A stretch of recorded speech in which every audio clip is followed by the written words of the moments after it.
अगर आप भी चाहते हैं बिट्टू मलंगिया इंटरटेनमेंट का ऑडियो वीडियो सबसे पहले आप तक पहुंचे, तो लाल बटन को दबाकर चैनल को सब्सक्राइब करें और बेल आइकन दबाना ना भूलें। शंकर भगवान की जय हो।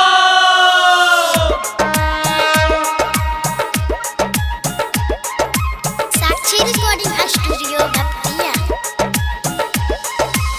presented by Bittu Malangiya entertainment.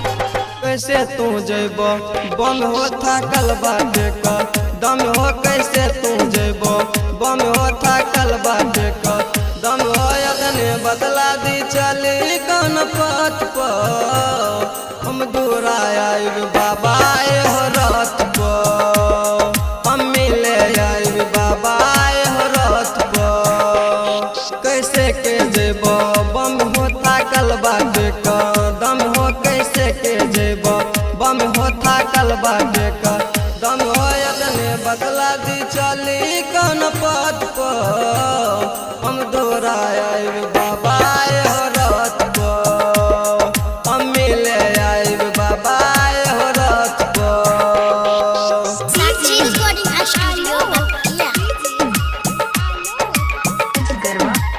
presented by Bittu Malangiya entertainment. लेके आइब बाबा हम गंजार नीर हो, दर्शन नहीं दे बता ले बिछा दी चीर हो। लेके आइब हम बाबा गंजार नीर हो, दर्शन नहीं दे बता ले बिछा दी चीर हो। सुनाए भैया बम हो चिलम में मरलो दम हो, सुनाए भैया बम हो चिलम में मरलो दम हो, ढेर टेंशन बारे हमरा हो मत को तोरा दौड़ा आई बाबा हो रात को, हम देवघर आई बाबा हो रात को। Sakshi recording studio Bhaptiya. presented by Bittu Malangiya entertainment. पीके आइल बानी हम गंजार भांगो, आइल बानी बाबा लबरा के संगो।